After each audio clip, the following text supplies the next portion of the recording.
See, there are only two sorts of people who are very clear about everything in their lives, a fool and a fanatic. So if you're confused, you're neither of these two, which is a good sign. Utter idiots and fanatics are always dead sure of everything. They know they're going to heaven, their only problem is they want to take you along. They need company.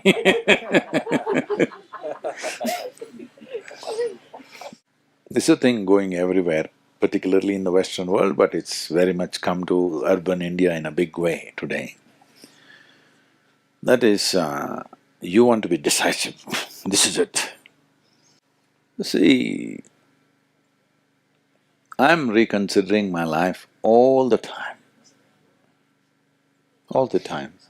whether I should continue as Sadhguru or should I become a chef or should I just go back to motorcycling or should I do something else or should I play golf, should I do something or should I simply laze around, why not? I'm always considering, every day. And still I'm making a decision, it's better to do this. Yes, I'm not decided, I'm still considering.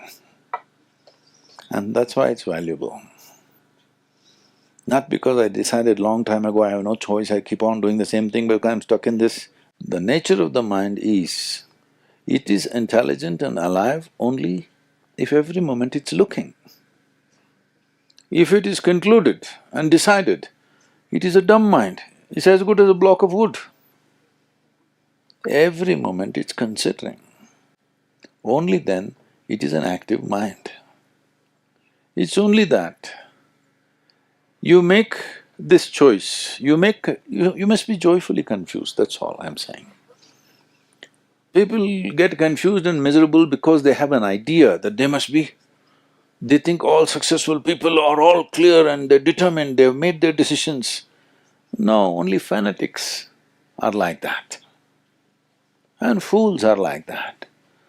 Somebody who's successful, he's keeping his eyes open for anything and everything, right? So, this idea that your mind must be made up is a silly idea. It's important that every moment it's a choice, everything that you're doing, life becomes beautiful because there is enormous joy because you want to do this right now.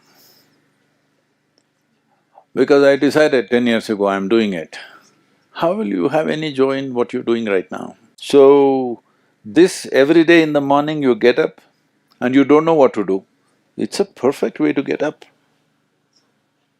Yes. This does not mean that you will do different things every day. Even if you do the same thing, it's by choice. Then it keeps you alive to everything that you're doing because you're doing it by choice. The choice that you're making is now. You might have made the same choice 10,000 times in the last 10 years, it doesn't matter. But now you're once again making an active choice. This is very important. Only then you will stay alive to life. Otherwise, I made my choice, it will become a burden. I made my choice long time ago, so I have to do it now, is a very burdensome process to live with. So, confusion is way better than silly conclusions that people are making about life. Only thing is you have to learn to enjoy the confusion. Yes, I'm working hard to make you confused. Yes, because all kinds of idiotic conclusions about life, all kinds of stupid conclusions. See, for a long time people had this conclusion that they will go to heaven, all right? I'm just taking one troublesome thing right now because with Afghanistan as a situation, it's troubling everybody in the world. Heaven-bound people, what they do on this planet is, because they're going to heaven, what is on this planet is not of value. Anyway, they're going to heaven. So now they brought it to everybody's face, it's always so. It's just that people don't see it most of the time. But now, with a geopolitical situation, they are rubbing it on your face. We are going to heaven, you are not going, so you see what we will do to you. Anyway, I'm not going to your heaven, I'm not going to compete with you in the real estate of heaven. You can leave me alone. Hello? Yeah, I'm not going to heaven. So you are heaven-bound people, you should ignore me, isn't it? But no, you cannot, because your lie will not fly if I live. Your lie will fly only if you get rid of me, isn't it? So these things are happening because people have conclusions. How they arrived at this conclusion? Who helped them to make these conclusions? I am taking a very esoteric conclusion, but in daily life also this is happening. Somebody believes this is right. Just this one stupid conclusion. How many parents have tortured their children? Hello? They love them, but they torture them, they smash them up every day. Yes or no? They love them, they hold them as the light of their life, but every day daily torture. Because they think this is the way, that is the way. Why can't you look at it every moment and see what brings maximum well-being to this and to everything else? Why can't we look at it? What is the problem? So, if you don't know how to make these choices, if they're confusing you, the problem is there is no love or commitment towards anything, okay?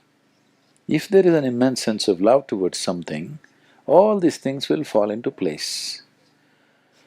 See, you don't need morality, you don't need values, you don't need ethics. If you're conscious, you don't need any of those things. Suppose that is not possible, the next best thing is you have a deep sense of love.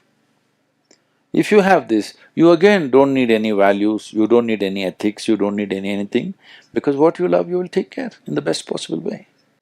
Because people think… I think I should read this to you. Because people think love is sappy talk and I love you love me nonsense going on everywhere.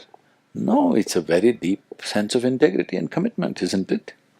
When you genuinely love something or somebody, there is an enormous sense of integrity towards that. You will never do anything harmful to what you love, if you genuinely love. If love is a mutual benefit scheme, then it's a different matter. Love is not just for sweet words or tenderness of touch and sappy emotions. Love is the bedrock of integrity, courage and sacrifice. Who else but those whose hearts are soaked in love has held others' well-being above their own? Who have stood up against threats and dangers but for those invested in love? Who but the lovers have been the most willing to sacrifice all that matters and themselves at the altar of love? Love, the tenderest and the most resilient of all human traits. You need to build something. If you don't have anything, then this mind's possibility of considering and reconsidering everything every moment becomes a painful process. Otherwise, this becomes a fantastic process. You have to become either conscious or at least loving. Hello?